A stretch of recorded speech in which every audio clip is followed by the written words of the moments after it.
देखो जी, बहुत सारे सवाल आए आईएसडी पे मेरे पास।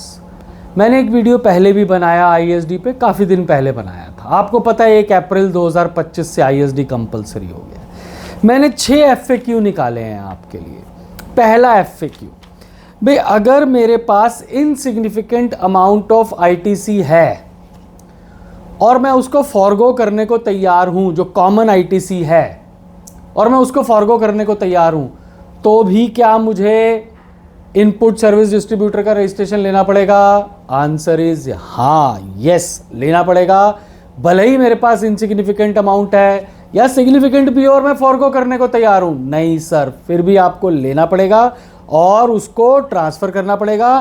ट्रांसफर करने के बाद आप वहां रिवर्स करना चाहते हैं रिस्पेक्टिव रेसिपिएंट पे, कर दीजिए, कोई दिक्कत नहीं है। अगर आपके पास कोई कॉमन सर्विस का इनपुट ही नहीं है, अगला सवाल, कोई कॉमन सर्विस का इनपुट ही नहीं है तो भी क्या आईएसडी रजिस्ट्रेशन लेना है? नहीं जी नहीं। अगर कोई कॉमन सर्विस का इनपुट ही नहीं है, जो एचओ या कॉर्पोरेट ऑफिस या किसी ब्रांच पर एक्यूमुलेट हो रहा है, तो फिर भाई साहब क्यों आपको लेना है? क्योंकि कंसेप्ट ही नहीं लगता आप पर। क्या ये आईएसडी सेपरेट रजिस्ट्रेशन है रेगुलर रजिस्ट्रेशन से? आंसर इज यस सर, हाँ बिल्कुल सेपरेट रजिस्ट्रेशन है आईएसडी से। क्या ये जो आईएसडी रजिस्ट्रेशन लेना है, इसका जो क्रेडिट सर्कुलेट करना है या ट्रांसफर करना है या डिस्ट्रीब्यूट करना है, वो मंथली बेसिस पे ही करना है? मैं क्वार्टरली या ईयरली बेसिस पर नहीं कर सकता? नो सर, बिल्कुल मंथली बेसिस पर ही करना है, क्वार्टरली ईयरली बेसिस पे नहीं करना। पिछले वीडियो में ये भी बताया था, उसका डिस्क्रिप्शन बॉक्स में इसका लिंक डाल दूंगा पिछले वीडियो का।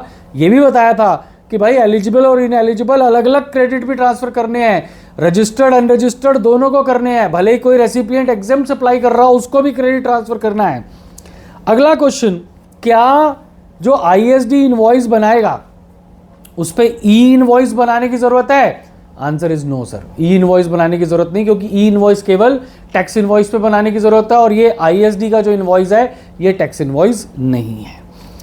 अगला सवाल, आईएसडी आरसीएम में टैक्स कैसे पे करेगा? ये बजट में, अब तो फाइनेंस एक्ट बन गया वो, उसके बाद आरसीएम में भी उसको इंट्रास्टेट या इंटरस्टेट सप्लाईज पर टैक्स पे करना है, वो कैसे पे करेगा? देखिए, आईएसडी तो आरसीएम में टैक्स पे कर नहीं सकता।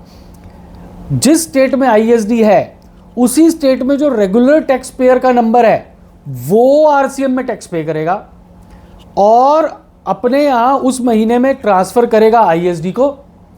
रेगुलर टैक्स पेयर मतलब एक ही पैन पर 2 नंबर हैं, एक जैसे दिल्ली स्टेट है, दिल्ली में रेगुलर नंबर भी है और आईएसडी का नंबर भी है।